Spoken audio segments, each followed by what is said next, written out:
BFM Patrimoine, l'émission 100% placement sur BFM Business.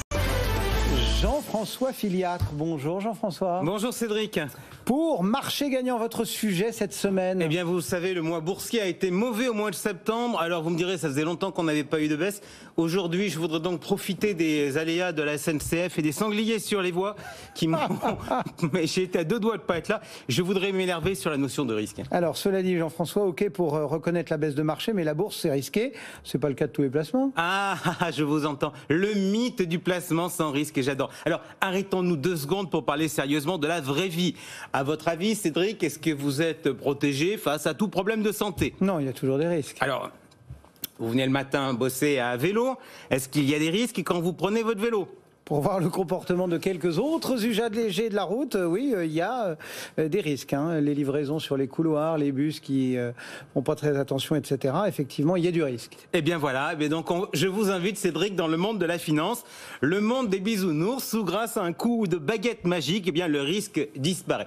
Vous avez entendu parler des emprunts d'État? Sans risque. Le fonds en euros? Sans risque. Le livret A? Sans risque. Le compte épargne logement? Sans risque. Le compte bancaire? Sans risque. Vous ne voulez pas avoir peur, eh bien l'industrie financière est là, alors que le monde vit au rythme des cancers, des accidents, des licenciements, eh bien la finance est capable de nous faire découvrir un monde merveilleux du sans risque, et je dis c'est de plaisir extrême. Je vous sens très très ironique Jean-François ce matin, quel est le problème? Mon sujet c'est la pédagogie du risque. Tout le monde se plaint dans les sphères, les hautes sphères, aussi bien au niveau des pouvoirs publics que des professionnels, que les Français placent mal leur argent, mais peut-on réfléchir à la responsabilité du système éducatif dans tout ça?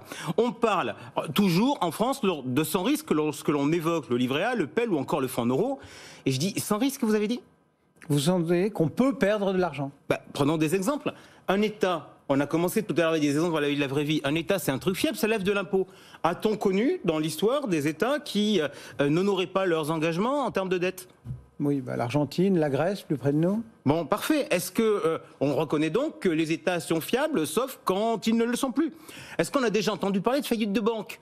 Oui, Lehman, par exemple. Ça avait coûté cher. Donc on est d'accord que ça pourrait arriver. Et je pourrais ainsi continuer la liste à l'envi. En réalité, le sans risque, ça n'existe pas. Bon, vous nous dites qu'il ne faut pas négliger le risque de faillite. Il existe, mais il est tout de même relativement faible. Globalement, pour un épargnant, le risque est limité tout de même sur les produits que vous avez cités, les livrets A, les PEL ou encore des contrats d'assurance vie. Alors, si on veut faire de la pédagogie, il faut dissocier ces 3 produits. Avec le livret A, vous avez un livret A dans une banque. Si la banque fait faillite, que se passe-t-il? Vous avez une garantie d'État.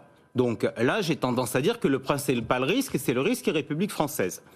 Avec votre PEL, par exemple, ou avec votre compte courant, vous avez une garantie normale. Donc là, on n'est plus sur un simple risque bancaire. Il y a un fonds de garantie. Ouais, vous êtes bien informé. Le fonds de garantie des dépôts et de résolution. Exact. Et au passage, ce fonds de garantie a publié récemment son 6e baromètre où il mesure son image et la connaissance des épargnants des règles du jeu. Alors déjà, premier constat, seuls 53% des Français disent connaître le fonds de garantie. Ça veut donc dire que pour à peu près la moitié des Français, ils n'ont pas conscience de ce problème d'une éventuelle faillite d'une banque. Et seul un quart de nos compatriotes connaissent le montant maximum de la garantie, qui est, je le rappelle, 200 000 € par client par établissement. Voilà un exemple qui démontre que la pédagogie est insuffisante. Bon, on a parlé livret A, on a parlé PEL. Sur l'assurance vie, c'est quoi le risque? C'est l'assureur? Exact, je vois, vous avez compris le raisonnement, mais toutefois sur l'assurance vie, il y a 2 précisions, à mon avis, importantes à apporter. D'abord, sur l'ampleur du risque. Pourquoi? Parce que j'animais hier soir une réunion avec des épargnants à Lille et les épargnants sont convaincus qu'ils ne sont en risque sur leur assureur que sur le fonds en euros et pas sur leurs unités. Donc, ils pensent être protégés. Pourquoi? Ils pensent être protégés naturellement. Pas des fluctuations de marché. Ginette, elle a parfaitement compris que ce risque-là, on lui a refilé. Mais en revanche, ils pensent qu'ils sont protégés de la faillite de l'assureur. Pourquoi? Parce qu'ils ont dans l'idée qu'ils sont propriétaires des titres dans l'enveloppe fiscale de l'assurance vie. C'est complètement faux.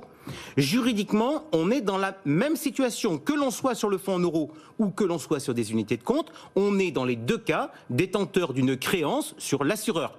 Si l'assureur tombe, on est donc dans la panade de la même façon sur le fonds en euros ou sur les unités de compte. Et d'ailleurs, c'est un point important, mais à mon avis, ce n'est pas le seul point à aborder en assurance vie. Pourquoi le fonds en euros, il n'est pas garanti? Alors, là, pardon, mais on va changer de nature de risque. tout notre échange, que l'échange qu'on a eu jusqu'à présent, reposait sur un risque qui est traditionnellement quand même très faible, d'un établissement qui est en difficulté financière, soit parce qu'il a fait des pertes, soit parce qu'il a des problèmes de liquidité, parce qu'en pratique, c'est les deux façons dont meurt une boîte. Là, je vous propose un peu plus de rentrer dans la vie de tous les jours. Désormais, en fait, sur la majorité des contrats, la garantie en capital sur le fonds en euros, qui est dans le contrat, elle porte plus sur le net, mais sur le brut. Alors ça veut dire quoi? L'idée des assureurs derrière tout ça, c'est quoi? C'est de s'assurer, quelle drôle d'idée pour un assureur, c'est de s'assurer qu'ils percevront bien leurs frais de gestion annuels. Pourquoi je vous dis ça, Cédric? Si vous prenez les frais de gestion sur le rendement de l'année, que se passera-t-il si les taux de rendement baissent fortement? Il y a plus de performance à distribuer, par ricochet, plus d'argent pour prendre les frais de gestion. Bingo! Donc, pour éviter les problèmes, qu'est-ce que vous allez faire? Vous allez prendre les frais de gestion, non pas sur le rendement, mais sur le capital. Ça vous donne une matière à ponctionner beaucoup plus importante. Mais en pratique, ce système-là, ça change la nature de la garantie qu'a le client. Pourquoi? Parce que si je prends sur la performance, eh bien, en pratique, le client, si après avoir ses frais sur versement, il a 100, il va avoir une garantie en capital de 100 tout au long de la vie de son contrat, et en tout cas pendant les 8 premières années, puisque c'est ce qui est mentionné dans les contrats. Dans le second cas, en revanche, votre niveau de garantie, il va baisser d'année en année du montant des frais de gestion. Et comme ça, on se retrouve avec des garanties à 91 ou 92% au bout de 8 ans. Et quand vous avez une garantie à 91 ou à 92 et quand vous avez versé 100, je suis désolé, mais ça veut dire quoi? Il y a un risque. D'accord, mais votre critique sur la pédagogie du risque, elle ne touche pas que à cela? Non. Non, on peut l'élargir, mais ce sujet-là du sans risque, il est quand même important parce que vous biaisez les comportements quand vous indiquez que certains placements sont sans risque et d'autres pas. Quand on connaît un peu les épargnants, on sait de quel côté ils vont aller. Cela dit, il y a du risque partout et vous avez raison. On doit apprendre, on doit le comprendre et on doit savoir le gérer. Et ça change complètement le paradigme. Grosso modo, c'est en fait le principe du permis de conduire. C'est-à-dire, on vous forme pour éviter d'avoir pas trop d'accidents. Parce que pas trop d'accidents, on sait que dans la vie, le risque il existe, en vélo, à pied, en voiture, donc on essaie de se prémunir contre le risque et de le gérer. Bon, mais il existe une échelle, on le voit, notée de 1 à 7, qui nous permet d'appréhender le risque. Exactement. Et Choupinette l'a regardé, et Choupinette, elle s'est posé une question, alors je vais vous la poser. Est-ce qu'un produit qui est en risque 7 a un risque 7 fois plus élevé qu'un produit qui est en risque 1 ? Non, c'est pas comme ça qu'il faut le lire. Vous n'auriez pas fait la remarque si l'échelle avait été avec des lettres, comme par exemple pour les vaisselles ou les voitures. Voilà. Alors maintenant, amusez-vous à regarder ce critère du SRRI, cette échelle, si vous voulez faire le choix entre différentes SCPI. Mais vous allez voir que c'est pas totalement opérant. Que proposez-vous ? Vous m'avez parlé d'alimentation il y a quelques instants, d'électricité, et de choses comme ça. Alors, sur le frigo que je peux acheter, j'ai certes une jolie étiquette avec des lettres. Maintenant, on a même rajouté des plus, puisqu'on avait A, mais non, on est A++, etc. Mais si je veux aller plus loin, je peux regarder les critères techniques du frigo, et là, je vais pouvoir regarder la consommation électrique. Sur votre place surgelée, si vous avez un Nutri-Score, si vous avez envie d'aller plus loin que ce petit critère-là, vous pouvez aller regarder la composition, ce qu'il y a en lipides, en glucides et autres joyeusetés.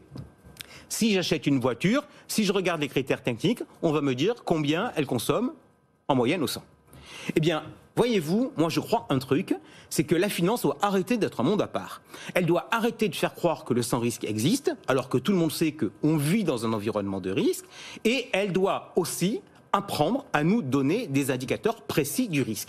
Ces indicateurs-là, ils sont clairement inventés.